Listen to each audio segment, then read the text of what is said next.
Tapi sebelum membahas, untuk seluruh sahabat Salsa yang ingin bertanya, silakan bisa hubungin 081 333 331 941, bisa via chat WA atau di kolom komentar Facebook Salsabila. Nah, kita akan melanjutkan pembahasan tadi mengenai perlindungan hukum terhadap perempuan dan anak.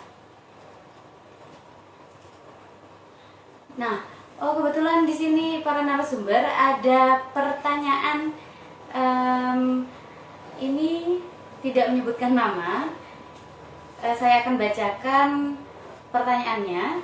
Saya dari Torjun, keluarga korban kekerasan seksual, ingin menanyakan bagaimana pendapat dan upaya P2TP2A tentang kasus kekerasan seksual yang di Torjun yang sampai saat ini belum terselesaikan. Mungkin bagaimana respon dari para narasumber mengenai pertanyaan-pertanyaan yang diberikan barusan. Kami silakan. Ya, baik, terima kasih Mbak Halimun. Juga kembali ke talkshow kita malam ini. Kaitannya dengan pertanyaan dari pemirsa yang menanyakan tentang perkembangan respon daripada penanganan P2TP2A terhadap kasus kekerasan seksual yang ada di Torjun. Gimana pendapat dan upaya P2TP2A-nya terhadap kekerasan itu? Kalau kasusnya masih berlangsung, ini kita belum bisa mengomentari banyak ya, tapi sepengetahuan kami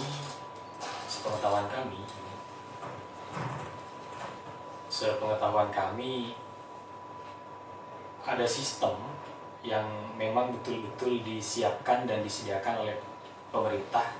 Dalam hal ini tingkat daerah ada P2TP2A memang yang bertugas dan berkewajiban khusus untuk memberikan pendampingan terhadap pelaku ataupun korban, yang dimana pelaku atau korbannya ini adalah perempuan atau anak.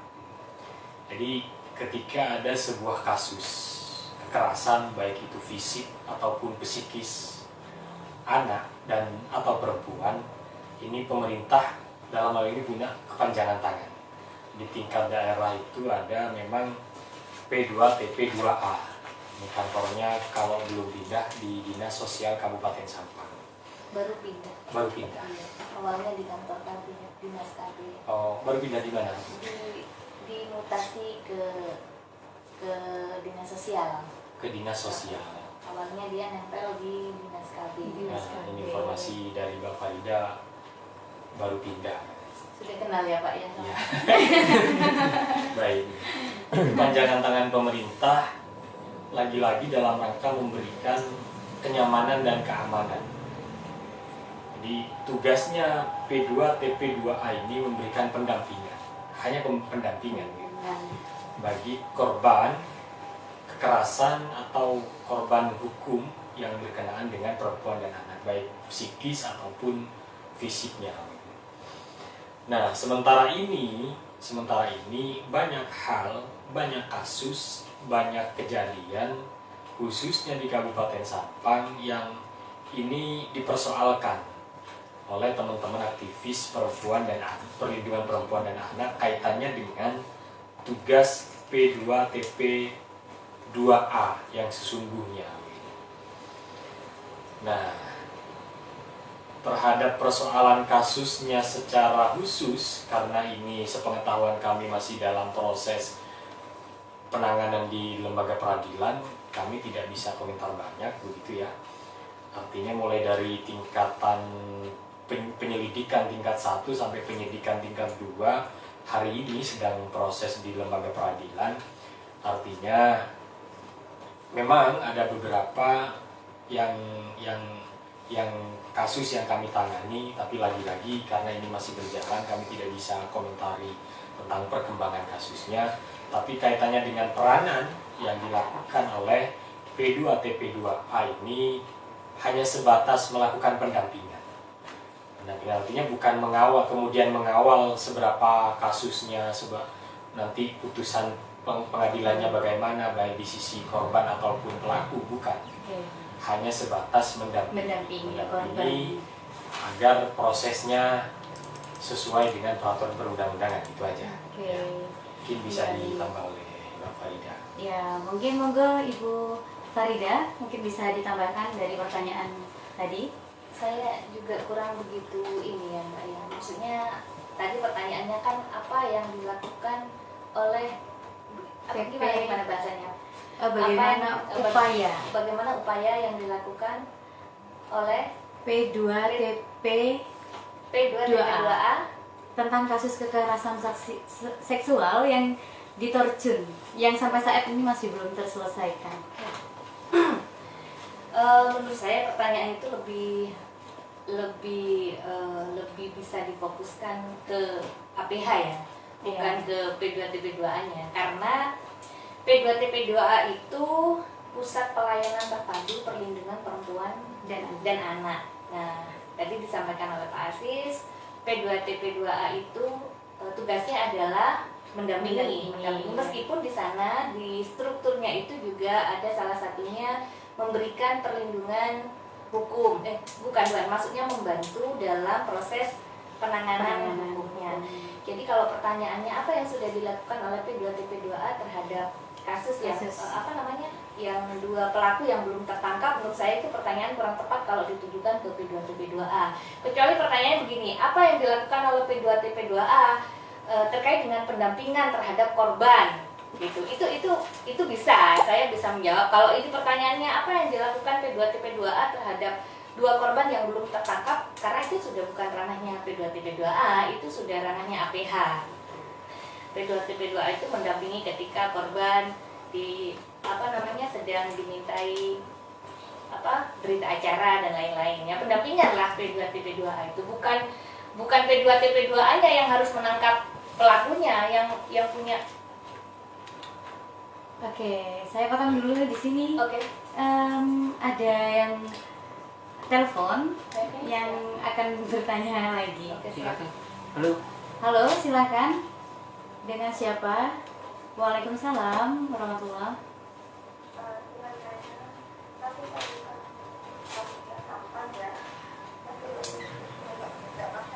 Oh, Mbak Raina dari Sumeneb ini.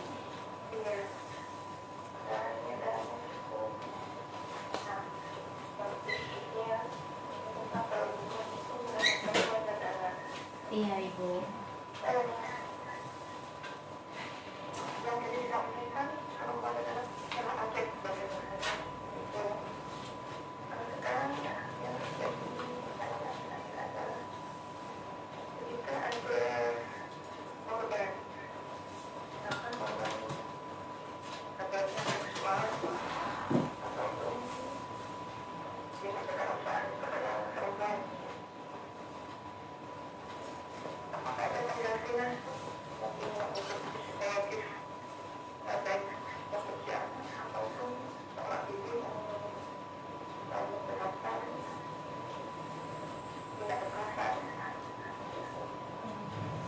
Baik. Oke.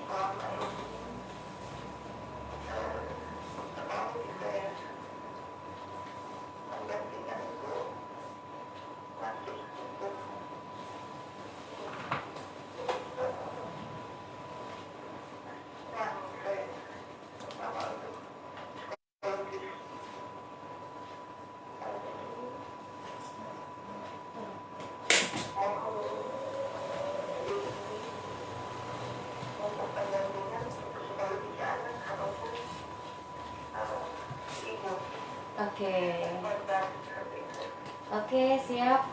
Mbak Raina dari Sumeneb. Saya bacakan. Iya, Ibu. Gimana?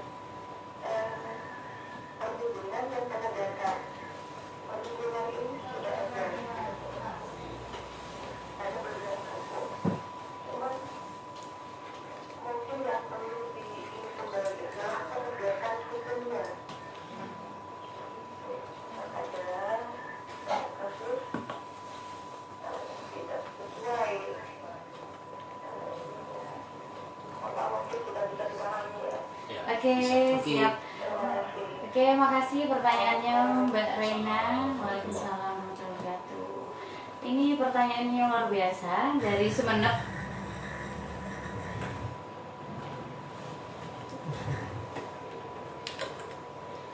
Oke, ini pertanyaannya luar biasa dari Mbak Reina dari Sumenep. Saya bacakan kembali pertanyaannya. Cukup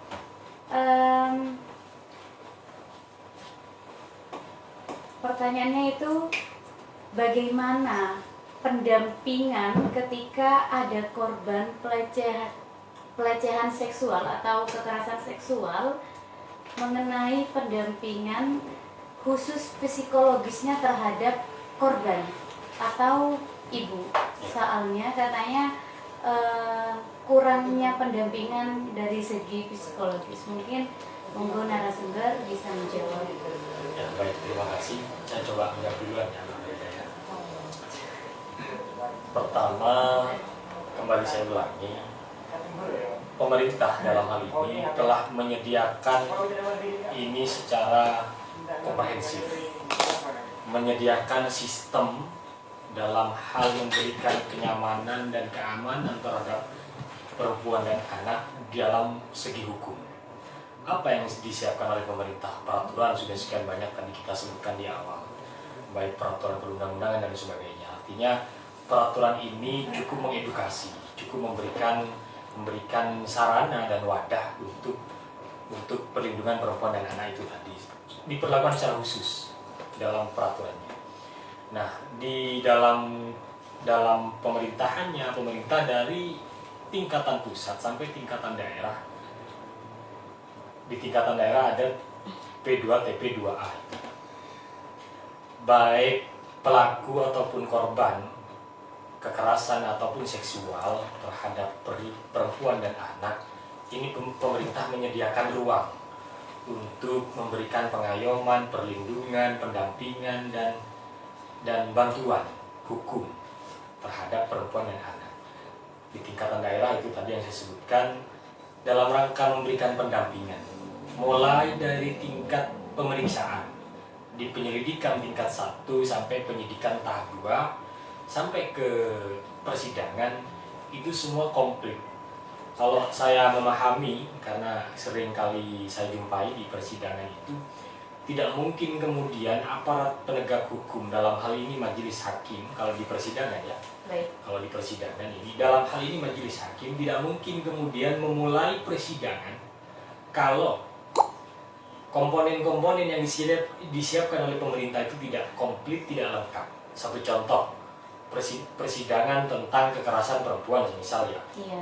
Majelis hakim tidak akan memulai persidangan kalau tidak ada aparat penasihat hukum, karena perempuan dan anak ini selain diatur dalam undang-undang 2 tahun ke atas itu wajib didampingi oleh penasihat hukum, perempuan dan anak memang juga wajib didampingi. Jadi majelis hakim tidak akan memulai persidangan kalau penasihat hukum untuk si pelaku atau si korban tidak ada. Satu. Kedua, kalau P2, TP2A tidak ada. Ketiga, kalau si anak ini, kalau wali atau orang tua dari anak tidak ada. Kalau ada banyak komponen yang harus mengikuti dan mendampingi, memberikan bantuan terhadap hukumnya si anak atau si perempuan itu tadi. Kalau ini di segi pelaku atau si korban. Nah, kalau ini tingkat hakim, turun lagi ke bawah di tingkat penyidikan tahap 2 di kejaksaan. Sama, tidak akan tahap 2 itu dimulai si korban atau si pelaku anak ini dan perempuan ini oleh kejaksaan kalau tidak komponen-komponen itu barusan lengkap. Juga demikian di tingkat penyelidikan tahap 1 di kepolisian. Ini bersinergi terus, mulai dari penyidikan tingkat 1, tahap 2, pemeriksaan di pengadilan, ini selalu bersinergi. Komponen-komponen ini selalu hadir dan mendampingi dan memberikan bantuan baik psikis ataupun fisiknya si anak, lagi-lagi dalam penegakan hak-hak hukumnya. Karena hak-hak hukum baik itu pelaku atau korban, anak atau perempuan ini punya hak-hak hukum yang harus dilindungi dan kita jaga gitu ya. Baik.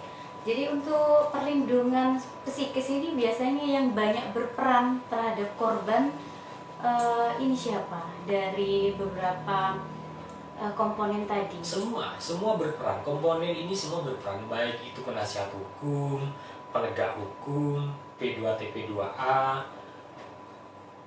semua berperan. Artinya memang dalam pemeriksaannya pun mereka dapat perlakuan khusus gitu. Tidak kemudian dibentak-bentak karena ini perempuan, selagi pun dia adalah pelaku sih, misalnya pelaku. Ada kan perempuan yang melakukan kekerasan terhadap sesama perempuan begitu ya. Karena ini pelaku kemudian dibentak-bentak saat memenuhi, tidak. Ada perlakuan khusus gitu. Secara apa namanya? Pemeriksaannya pun dapat perlakuan khusus. Iya, baik. Terus bagaimana tanggapan dari Ibu Farida mengenai pertanyaan tadi? Iya, kalau tadi maaf dengan Ibu siapa tadi ya? Ibu Reina. Ibu Reina dari Sumeneb ya. Iya. Saya juga kurang paham ya di Sumeneb itu P2TP2A-nya susunan organisasinya seperti apa. Tapi kalau kita berbicara, kalau di tempat kami di Sampang itu berdasarkan Perbuk nomor 11/2018 kita bisa melihat di struktur organisasi itu selain ada ketua, sekretaris, kemudian ada wakil sekretaris, ada anggota, di mana anggota ini membidangi masing-masing punya tugas yang berbeda-beda. Jadi ada bidang pengaduan dan pendampingan, ada bidang kesehatan dan konseling, rehabilitasi sosial, pemulangan, reintegrasi, penegakan dan bantuan hukum, kerjasama, pengembangan dan hubungan masyarakat, kemudian tim teknis konseling. Jadi kalau tadi pertanyaannya kan apakah korban dan keluarga korban itu mendapatkan pendampingan, konseling, psikologis ya, benar-benar harusnya iya, karena P2TP2A itu merupakan perwakilan negara ya yang hadir untuk memberikan perlindungan secara utuh kepada korban kekerasan, karena pendampingan konseling, pendampingan psikologis ini menjadi sesuatu yang sangat penting bagi korban maupun keluarga korban, karena kekerasan yang dialami oleh korban ini akan diingat sepanjang masa, akan menjadi trauma sepanjang masa, sehingga P2TP2A itu harus melakukan pendampingan secara maksimal. Idealnya pendampingan psikologis yang dilakukan oleh P2TP2A itu idealnya adalah 20 kali. Idealnya 20 kali pendampingan. Iya.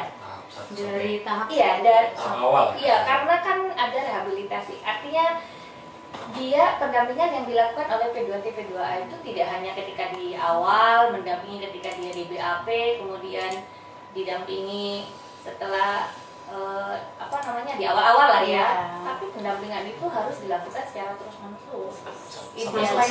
Sampai selesai, sampai setidaknya traumanya, pendampingan psikologis itu kan untuk menghilangkan trauma trauma, dan itu hanya bisa dilakukan oleh orang-orang yang memang punya keahlian di bidang psikologis kayak psikiater ya.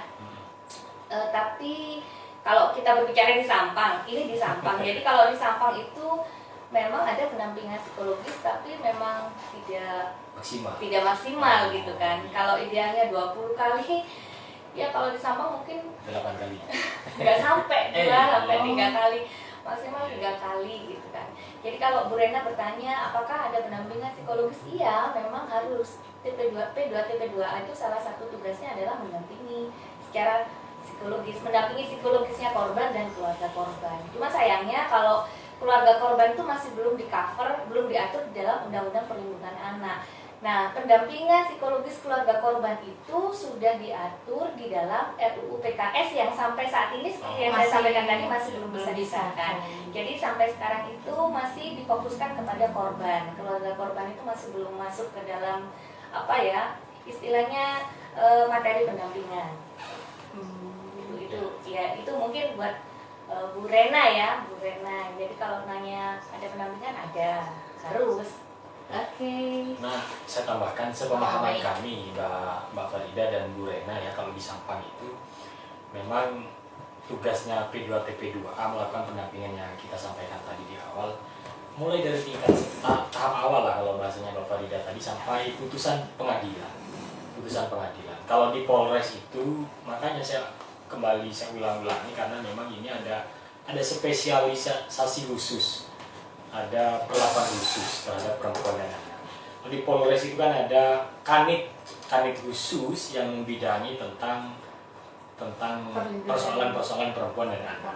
Ada kanit PPA namanya. Kalau di persidangannya pun Mbak Farida itu ada persidangan khusus untuk anak itu. Iya. Perlakuan khusus memang ya.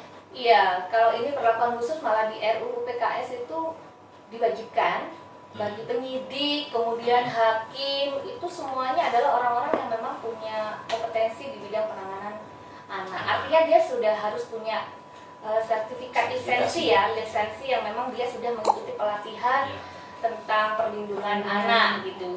Jadi kalau di RUU PKS itu saya bilang yang saya sampaikan tadi memang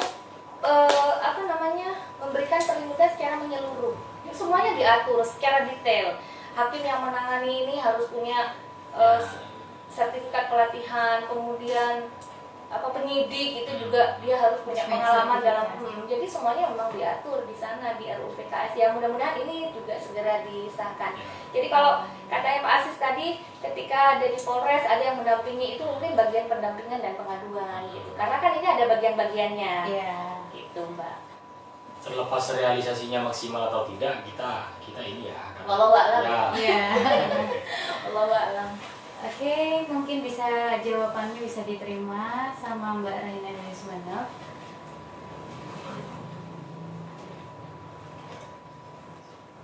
Oke, jadi menurut para narasumber nih, karena kan banyak masyarakat yang rada kebingungan ketika dirinya atau anaknya menjadi korban pelecehan, bahkan seseorang kerap sekali diperlakukan tidak manusiawi atau KDRT. Kira-kira menurut para narasumber yang ada di depan saya ini, apa saja hak dari korban dan bagaimana cara mengadu atau melaporkan kejadian-kejadian itu? Mungkin dari narasumber ada tips solusi ketika memang menemukan kejadian-kejadian itu untuk masyarakat. Ya, dalam rangka memberikan edukasi dan pemahaman terhadap masyarakat, ya, untuk memberikan rasa aman dan nyaman terhadap perempuan dan anak ini bila mana di sekitar kita atau mungkin keluarga kita, kerabat, sahabat, famili kita mendapati yang mendapatkan perlakuan kekerasan terhadap perempuan dan anak. Caranya mudah. Jadi jangan lagi kita khawatir dan takut terhadap terhadap hal-hal yang dapat merugikan terhadap psikis ataupun fisik baik dan psikologis perempuan dan anak ini. Caranya mudah, bagi pemirsa, tinggal kalau memang ada tinggal laporkan saja ke aparat penegak hukum, dalam hal ini kepolisian, karena di sana akan diterima khusus langsung oleh pihak yang berwenang, dalam hal ini Kanit Perlindungan Perempuan dan Anak BPA, sehingga di sana akan dilayani, laporannya akan diterima, nanti akan direspon dan ditanggapi oleh Kanit BPA. Hanya itu, karena seiring berjalannya waktu nanti akan ketemu dengan apa yang kita bahas malam ini, dengan BPA, dengan kami lembaga bantuan hukum dari tingkat 1 sampai tingkat akhir putusan itu akan ketemu dengan kami. Oke, mungkin tanggapan dari Bu Farida. Iya, memang selama ini menjadi dilema ya, kekerasan yang terjadi di masyarakat itu kadang-kadang ada yang dilaporkan, ada yang berani melapor, ada yang tidak berani melapor dengan berbagai pertimbangan ya, karena dianggap aib lah dan lain sebagainya. Tapi menurut saya ketika kita melihat atau ada ada saudara, ada siapa yang mengalami kekerasan seksual, jangan takut, speak up aja, berani berbicara gitu kan. Kalau mau kita berbicara runutan kemana kita harus melapor, ya kalau mau dirunut ya harusnya ke P2TP2A dulu gitu kan, karena memang P2TP2A itu salah satu tugasnya adalah memberikan layanan pengaduan ketika ada kasus-kasus kekerasan gitu. Tapi kadang-kadang kita itu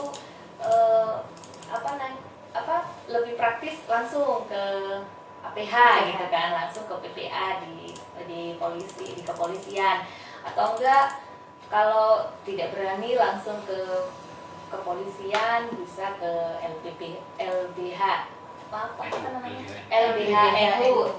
LBHNU. Ini kan ada lembaga badan hukumnya ya.